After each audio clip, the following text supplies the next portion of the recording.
donc Papouasie-Nouvelle-Guinée. On dort avec nos crânes, les crânes de nos ancêtres. On va tuer nos voisins, notre ennemi, pour manger son cerveau, pour montrer qu'on a pris pouvoir sur lui, qu'on est plus fort que lui. Donc c'est des histoires fascinantes quand même. Hein. Je suis brésilienne, vous avez sûrement aperçu avec mon accent. On a toujours côtoyé ça.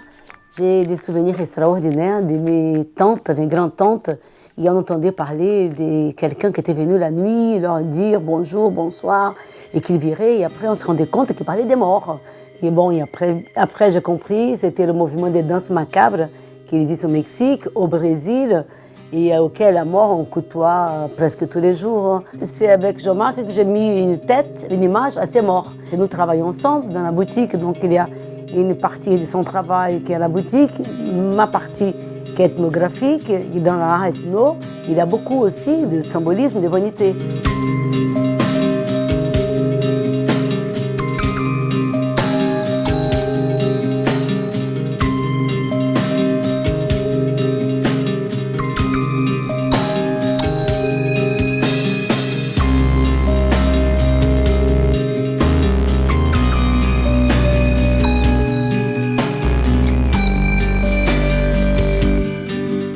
Et c'est à portée des mains de tout le monde. Et je pense que le marché aux puces c'est l'endroit plus magique au monde.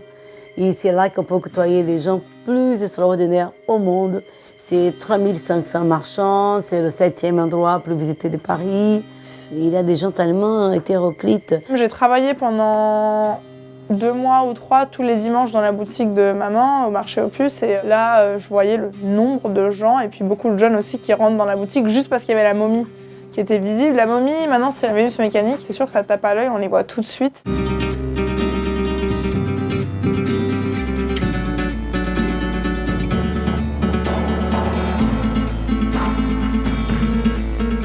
Bon, mais les gens qui sont choqués de voir des momies, tout ça, ils viennent. Venez, venez, venez, parce que c'est surréel, c'est inimaginable.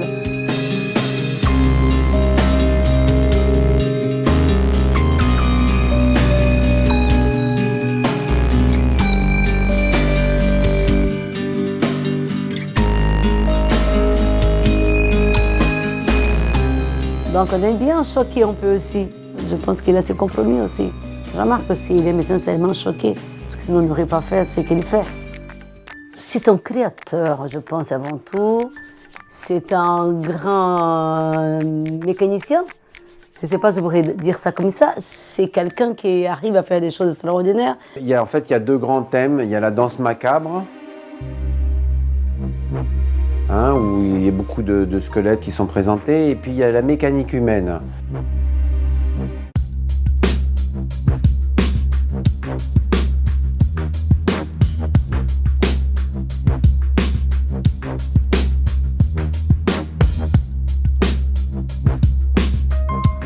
Cette sculpture qui s'appelle la Vénus, qui est inspirée de Métropolis.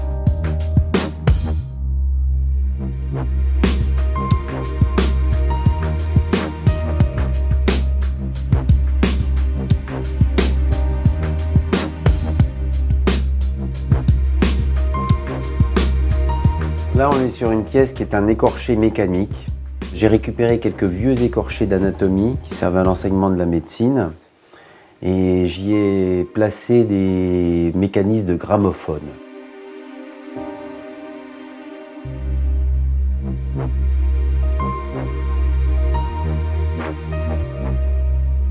On a l'habitude de voir le lissé de la peau, mais sous la peau, tu as toute la musculature et quand tu regardes comment c'est fait, comment les muscles s'imbriquent, la multitude de muscles, c'est magnifique.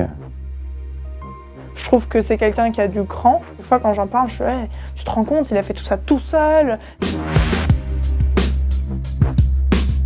On a la tête reliquaire. La tête est écorchée, le moteur est écorché, on voit le moteur également. Et donc à l'intérieur, on a une tête en cristal de roche qui est découverte. On a cette tête à 3 niveaux cette fois, qui s'ouvre manuellement et donc qui s'ouvre sur un cristal de roche qui lui-même s'illumine. Il n'a pas fait des écoles pour ça, c'est quelqu'un qui est autodidacte, en passant par des techniques compliquées comme le moulage, la ciselure, la fondution, l'arci perdu. C'est des techniques qu'il a appris au fur et à mesure en faisant ses œuvres. L'original a été fait, on a fait le moule, qui est fait avec une peau en silicone. Donc ça, c'est la couche d'impression, puisque c'est jamais en cire pleine, hein. Un bronze, c'est jamais plein, c'est simplement une coque. Il faut que la cire elle ait à peu près 5 mm d'épaisseur. Voilà, là on commence à imprimer. Là, on va peut-être faire 1 ou 2 mm, juste l'impression, et c'est le coulé renversé, tu verras après, qui va donner l'épaisseur. Cette pièce, je l'ai créée en 2004, et que là, c'est la dernière des 12. Et on dit que c'est une pièce unique à partir du moment où il y en a 12. Il y en a 8 qui sont numérotés en chiffres arabes, et 4 en chiffres romains. Ce que je suis en train de faire là, ça s'appelle la technique de reproduction à la cire perdue.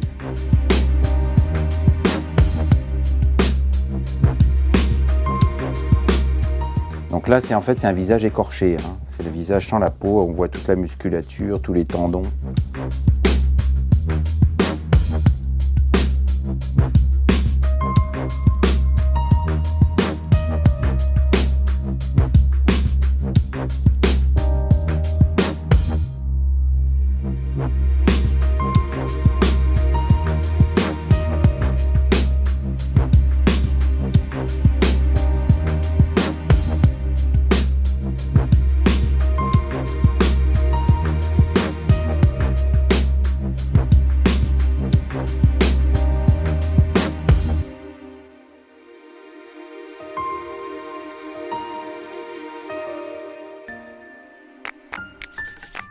Bon, bah là, je vous présente Marlène. Marlène, parce qu'elle est inspirée de Marlène Dietrich, avec son croisé de jambes presque impossible. Enfin, elle est très souple et sexy à la fois, parce qu'elle a des talons hauts de 15 cm, un boa, une coiffe en marabout, des yeux en cristal de roche, mais très vivante, toujours, hein, c'est ce qu'on recherche. You touched my skin.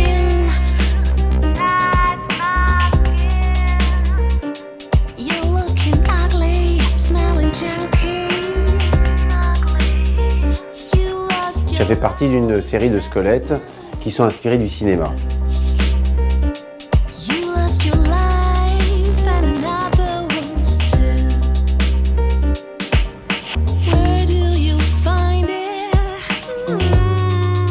Le cinéma est une grosse source d'inspiration. J'ai vu le film Alien, ça m'a fasciné. Et quelques années plus tard, j'ai découvert que c'était Giger, le peintre suisse, qui avait créé tout ce monde biomécanique.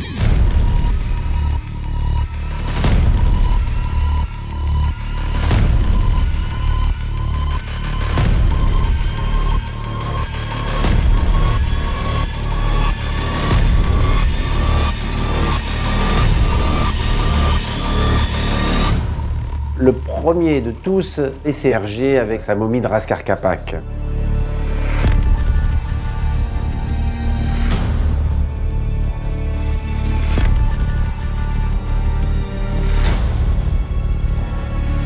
Plus tard, j'ai découvert dans le journal de pilote les planches de Philippe Druyet.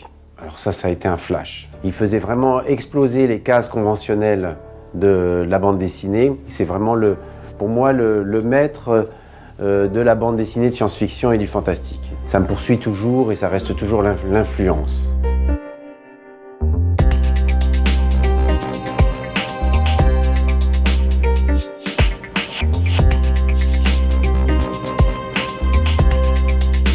Mais si nous avons, c'est comme des défenses d'éléphant ou des dents de phacochère, ça en volume par-dessus entrecroisé, ça donne une force.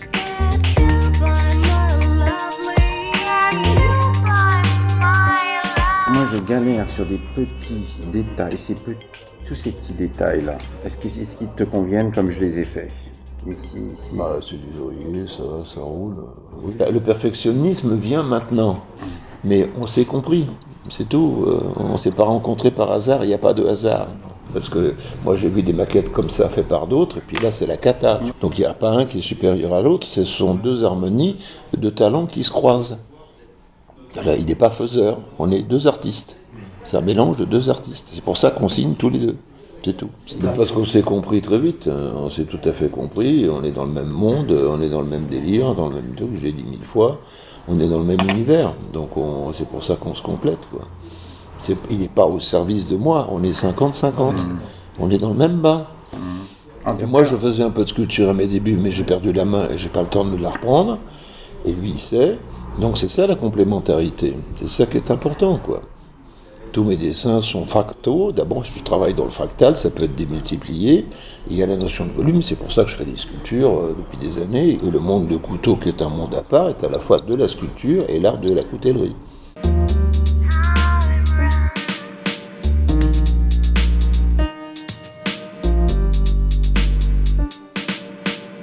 Les couteaux, ça revient souvent dans les histoires fantastiques. Ça m'a beaucoup inspiré dans ce sens. Ça a été un peu un tremplin pour la création artistique. Et j'ai exposé dans pas mal de salons en Europe, aux États-Unis. Et donc j'ai fait ça pendant 10 ans.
Quand j'ai commencé il y a plus de 20 ans, les squelettes, effectivement, ça choquait beaucoup plus. C'était « Ah, vous n'avez pas de cauchemar à la maison, ces gars qui font des choses bizarres ». Tout le monde voyait ça d'une façon assez suspecte. Aujourd'hui, ce qu'il fait, c'est quelque chose que tout le monde est proche, tout le monde côtoie. Mais les décorateurs, les parfumeurs, de la mode, les têtes des morts, c'est devenu banalisé.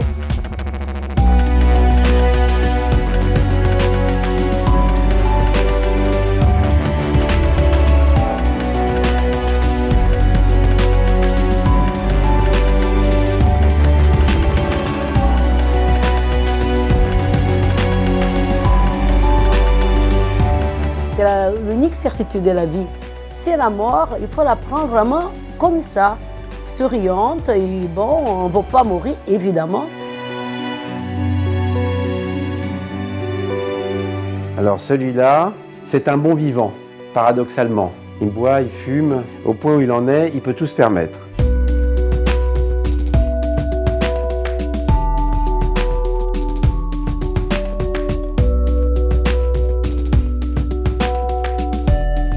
On peut accentuer les sourires, on peut accentuer les expressions, hein. Il suffit de retravailler sur les arcades sourcilières.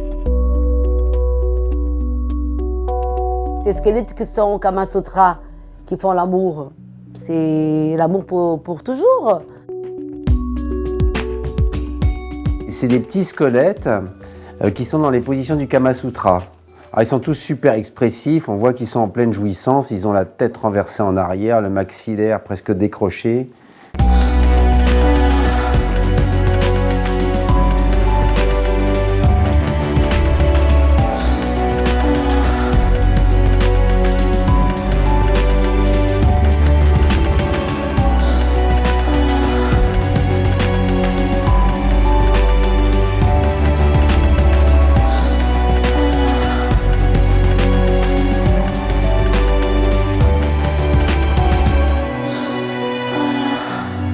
Les squelettes érotiques, c'est un peu l'amour sans discrimination. Donc on ne voit pas leur race, ni leur sexe, ni leur apparence. C'est l'amour à l'état pur.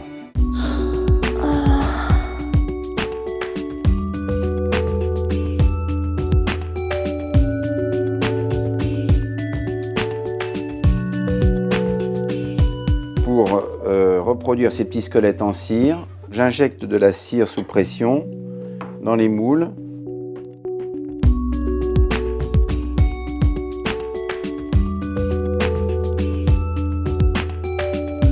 qu'en fait, chaque squelette est en 11 parties.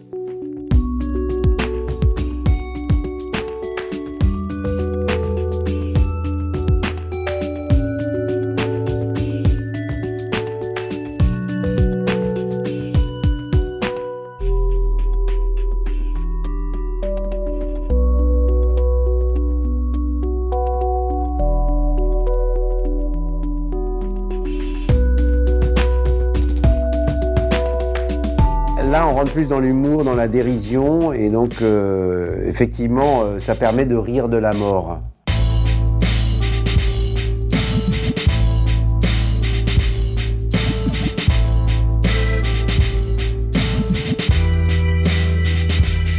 Disons qu'en travaillant sur les vanités, sur la danse macabre, le sablier, c'est un thème qui revient souvent.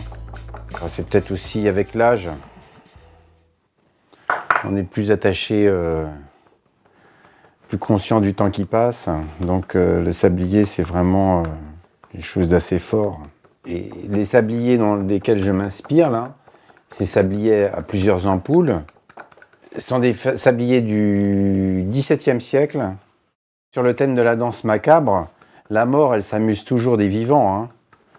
Donc elle est là en rappelant que le temps passe et que bientôt, ça sera son tour. Si on regarde sur les danses macabres, c'est toujours des morts assez joyeuses. C'est les vivants qui flippent un peu.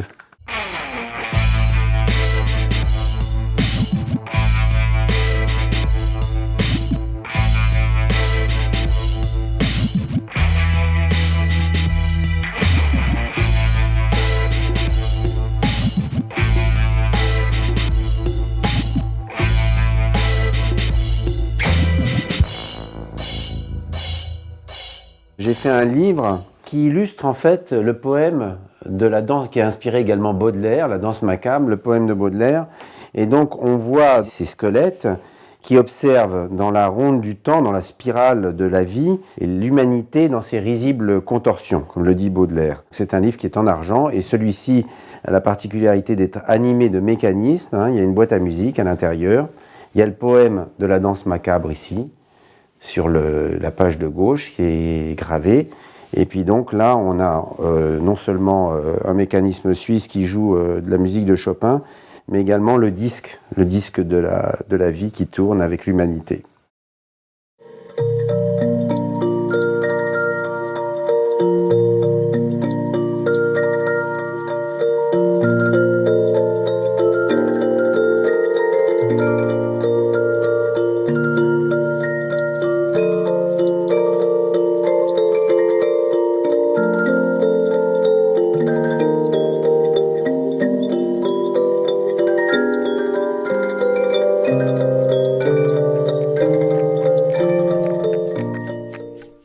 Il a avec moi et Jean-Marc une complicité dans le travail et dans le magasin aussi, dans mon travail, parce que lui, il aime bien tout ce que je fais et j'adore ce qu'il fait. Donc, on est vraiment trop proches l'un de l'autre.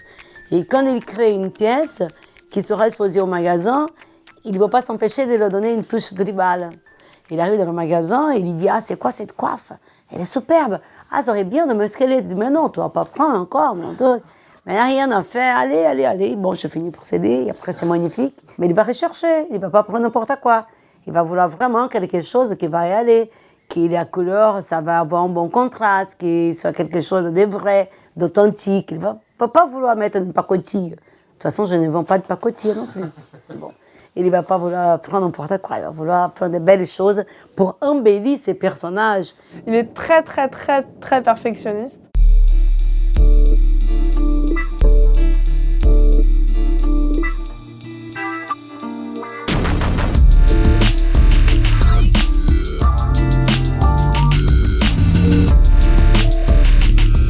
Il m'écoute vraiment, ouais. Je donne un avis objectif et en général il me dit t'es une très bonne conseillère parce que ce que lui il n'a pas forcément vu mais qu'il a cru apercevoir quelque chose qui le dérangeait, il sait pas exactement ce que c'est, mais en général je mets le doigt dessus, donc du coup là-dessus on a une entente plutôt bonne.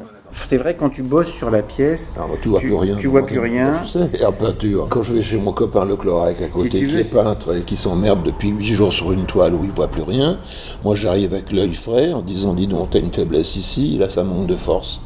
Mais il dit, t'as raison, parce que j'ai l'œil frais, et c'est valable pour moi. À un moment donné, on ne voit plus. Je pense que c'est difficile quand on a quelque chose en tête, mais alors le faire à la perfection, vraiment comme on le voit, je pense que c'est un challenge.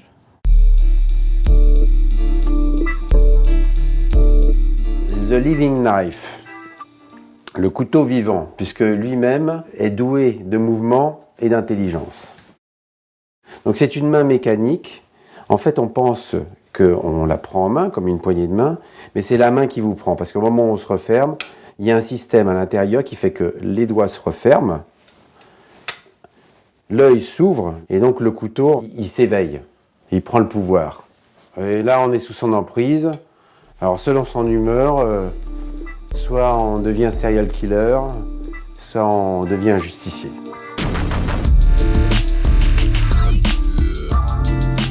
C'est du travail un peu mécanique et chirurgical à la fois.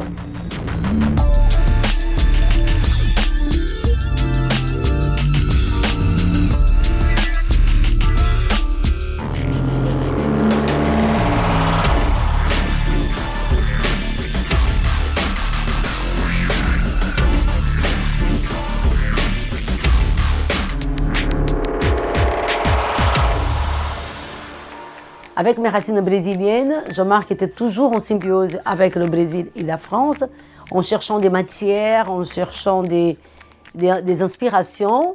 Il a fini pour trouver un client. C'est son mécène, c'est l'Institut Ricardo Brenan, qui est à Recife. C'était dans un salon de couteaux. Ce mécène avait vu le couteau à Jean-Marc. Il a dit, toi, c'est bizarre, je veux t'appeler le Dali des couteaux. Parce qu'il était aussi fou que Salvador Dali, qui c'était mon ami. Mais tu es fou comme lui.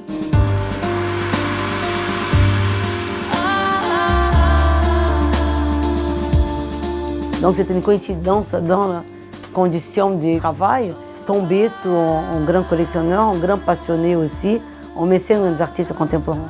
Du fait que mon père fait des choses très élaborées, que je le vois bosser 6 mois dessus, pour moi l'art aussi c'est quelque chose sur lequel on a travaillé, qu'on a perfectionné et tout. C'est pas quelque chose juste comme ça sur lequel on a mis des mots. Et maintenant, l'art tend un peu à transitionner vers quelque chose de plus dans le fond que dans la forme. Dans l'art, si tu veux, bien, les concepts, tu as des concepts qui sont super, mais tu en as d'autres qui se la jouent un peu pareil, conceptuels et tout, mais ils te mettent des mots dans le texte que tu es obligé de relire pendant au moins 3 ou 4 fois, et encore au bout de 3 ou 4 fois, tu es encore plus confus, tu n'as rien compris. Mais il y a quand même une tradition dans le volume et dans la sculpture qui est un truc depuis des siècles. Il n'y a plus personne qui sait faire ça. Plus personne ne sait faire ça en France. On a perdu ça. Pourquoi ? Pourquoi on a perdu ça ? C'est la question. Il veut montrer aux autres quelque chose qui lui plaise d'abord à lui-même.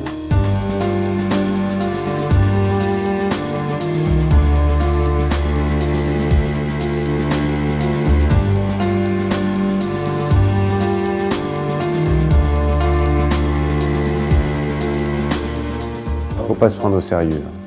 Il y en a déjà trop qui se prennent au sérieux. Se prendre au sérieux, c'est vraiment très con parce qu'on finira comme ça. Alors de toute façon, de voir la mort, d'y penser, de la représenter, ça permet un petit peu de relativiser, de se prendre un peu moins au sérieux.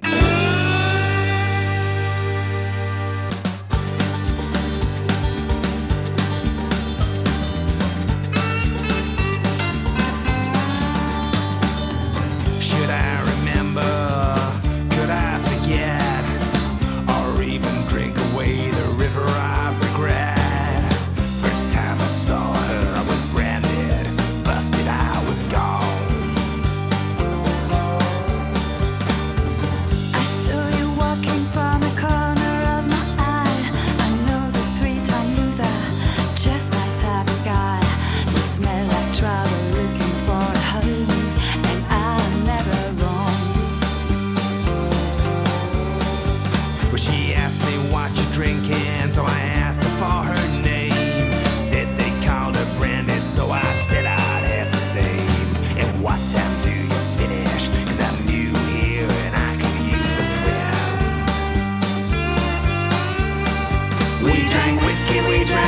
me, we turn